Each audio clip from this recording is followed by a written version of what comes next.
Hi everyone, this is Leah with the Ray Center and Tyler with the Waterville Valley Recreation Department, and even though you can't see either one of us yet, there's a quick zoom in on what we are going to talk about today.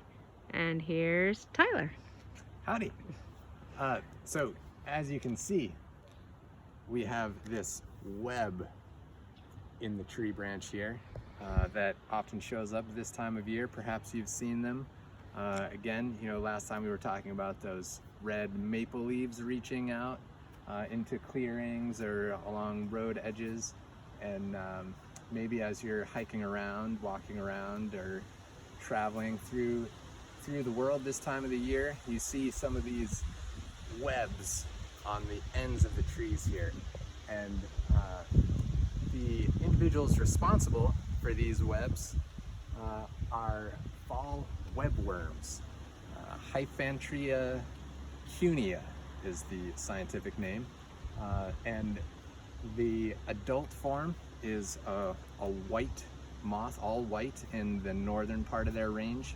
Further south, they're white with some black spots on them. They have quite a furry body. They look kind of like some craft supplies, one of those little fur balls, but with white wings on them, white body as well. And the females will lay their eggs on the bottom side of a leaf in July in this part of their range, and they have one cycle that they go through as we are here north of 40 degrees north latitude. And so the female lays her eggs, and it'll be 400 to 1,000 eggs, a kind of a light green color, and then she will cover them up with some of the hairs from her abdomen, and then pretty much dies. And then the little larvae start to come out, and pretty soon they start spinning this web. And they are different than the eastern tent caterpillar, which shows up more in the spring. And there are a couple ways that you can tell them apart, and we'll probably talk more about those eastern tent caterpillars in the spring when they're around.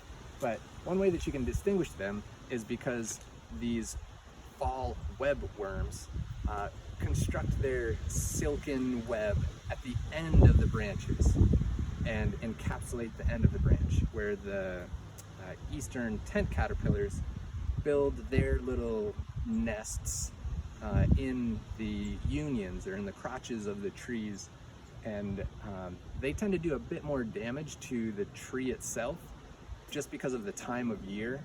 So they can damage quite a bit of the tree when it's really starting to get going and just starting to really produce the sugars that are important for its life. But this tree, you can see it's already losing some leaves. These leaves are pretty dry, pretty brittle. So the damage being done here is not really going to affect this tree very much. And the caterpillars themselves, when compared to the eastern tent caterpillar, these ones are a little, they're a little messier. They build their kind of loosely formed gauzy web. It looks kind of more like that fake spider web material that you can find at Halloween versus like packed cotton of the eastern tent caterpillar. And so it's kind of a loose, gauzy web that they spend all of their time in. So they eat within that web, they poop in that web, they sleep in that web. And the tent caterpillars, they hang out there to sleep, and then they go out and eat all sorts of leaves and then come back to their cocoon. So these individuals, you can see actually, down here, if you come right in here, you can see some of the evidence of the caterpillar poop right there. That's all in the web where they are living. Weird. But they also do this amazing thing where they do synchronous wriggling. I don't know if you've ever seen it. It's kind of amazing. So all of the caterpillars in that web will start moving around all at the same time. And if you are, say, a predator, you know, you're a robin that's gonna come eat one of these caterpillars, and all of a sudden the whole end of the branch starts moving around all at the same time, you might be a little bit freaked out and might find your meal elsewhere. And it's a very mysterious process that you know, people are still trying to figure out how that is communicated or organized or what it's for. Did you ever wonder why they were wiggling and wriggling all at the same time? So they do that, and they will eat the leaves within their web. If they've eaten all of them, they'll expand their web a little bit more to encapsulate more leaves. But they eat for just a couple weeks, really. And then once they've eaten their fill, they drop out of their web onto the ground, and then they overwinter as pupae. So they will make their little cocoon in the ground. Sometimes you'll be able to see little threads of a similar silky material holding some detritus together, some debris and tree litter.